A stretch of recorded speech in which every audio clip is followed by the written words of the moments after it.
ಪ್ರಜ್ವಲ್ಗೆ ಸಹಾಯ ಮಾಡಿದವರಿಗೂ ಕೂಡ ಈಗ ಸಂಕಷ್ಟ ಶುರುವಾಯಿತು. 34 ದಿನಗಳಿಂದ ಪ್ರಜ್ವಲ್ ವಿದೇಶದಲ್ಲಿ ತಲೆಮರೆಸಿಕೊಂಡಿದ್ರು. ಪ್ರಜ್ವಲ್ ಪತ್ತೆಗಾಗಿ ಎಸ್ಐಟಿ ಅಧಿಕಾರಿಗಳು ತೀವ್ರ ಹುಡುಕಾಟವನ್ನ ನಡೆಸಿದ್ರು. ಪ್ರಜ್ವಲ್ಗೆ ನೆಲೆ, ಹಣ ಸಹಾಯ ಮಾಡಿದವರ ಬಗ್ಗೆ ಮಾಹಿತಿಯನ್ನ ಸಂಗ್ರಹಿಸ್ತಾ ಇದೆ ಈಗ ಎಸ್ಐಟಿ.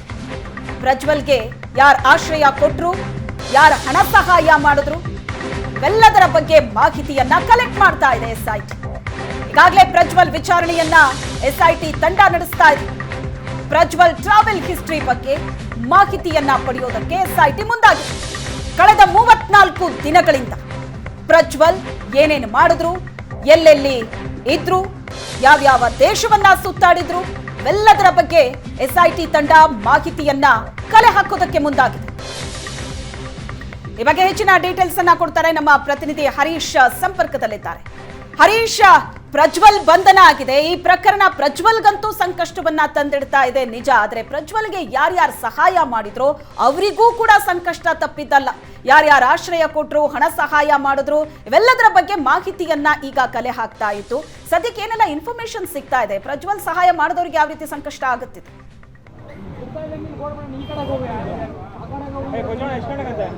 ಖಂಡಿತವಾಗ್ಲೂ ಶ್ವೇತಾ, ಈಗಾಗಲೇ ಏನು ಪ್ರಜ್ವಲ್ನನ್ನ SIT ಅಧಿಕಾರಿಗಳು ಕೊನೆಗೂ 34 ದಿನಗಳ ನಂತರ ಬಂಧನ ಮಾಡಿದ್ದಾರೆ. ಯಾಕಂದರೆ ಚುನಾವಣೆ ಆದ ಬಳಿಕ ಅವರು ವಿದೇಶಕ್ಕೆ ಪರಾರಿಯಾಗಿದ್ದರು. ಈ ಒಂದು ಪ್ರಕರಣದಲ್ಲಿ SIT ರಚನೆ ಆದ ಬಳಿಕ ಏನೊಂದು ನೋಟಿಸನ್ನು ಕೊಟ್ಟಿದ್ರು. ಅದಾದ ಬಳಿಕ 7 ದಿನಗಳ ಕಾಲಾವಕಾಶವನ್ನು ಕೇಳಿದಂಥ ಸಂದರ್ಭದಲ್ಲಿ ಅದಕ್ಕೆ SIT ನಿರಾಕರಿಸಿತ್ತು. ಆದರೂ ಪ್ರಜ್ವಲ್ ರೇವಣ್ಣ 34 ದಿನಗಳ ಕಾಲ ವಿದೇಶದಲ್ಲಿ ತಲೆಮರೆಸ್ಕೊಂಡಿದ್ರು. ಅದರಲ್ಲೂ ಜರ್ಮನಿಯಲ್ಲಿ ತಲೆಮರೆಸ್ಕೊಂಡಿದ್ರು ಅನ್ನುವಂಥ ಏನು ಮಾಹಿತಿಗಳು ಸಿಕ್ಕಿತ್ತು.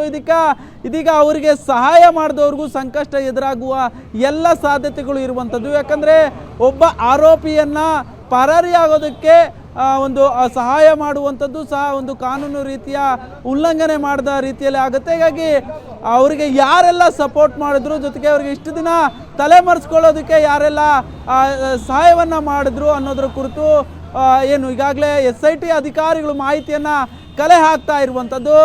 ಒಂದು ವೇಳೆ ಏನಾದರೂ SIT ಅಧಿಕಾರಿಗಳಿಗೆ ಈ ಎಲ್ಲ ಮಾಹಿತಿಗಳು ಸಿಕ್ಕರೆ ಅವರಿಗೂ ಸಹ ನೋಟಿಸನ್ನು ಕೊಡಲಾಗುತ್ತೆ, ಅವರನ್ನು ವಿಚಾರಣೆಗೆ ಕರೆಯಲಾಗುತ್ತೆ.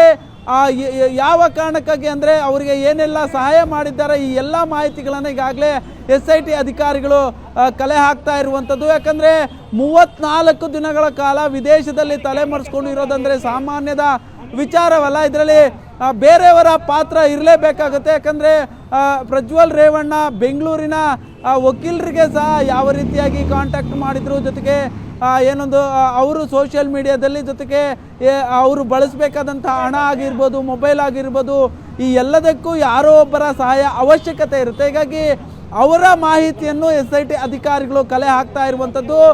ಒಂದು ವೇಳೆ ಏನಾದರೂ ಅವರ ಮಾಹಿತಿ ಸಿಕ್ಕಂತಹ ಸಂದರ್ಭದಲ್ಲಿ ಅವರಿಗೂ ಸಂಕಷ್ಟ ಎದುರಾಗುವಂಥದ್ದು ಖಂಡಿತ ಶ್ವೇತಾ. ಎಸ್ ಹರೀಶ್, ಹಾಗೆ ಸಂಪರ್ಕದಲ್ಲಿರಿ.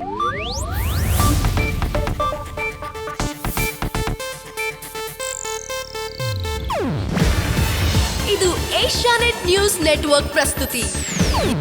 ನೀವು ನೋಡ್ತಿದ್ದೀರಾ ಏಷ್ಯಾನೆಟ್ ಸುವರ್ಣ ನ್ಯೂಸ್.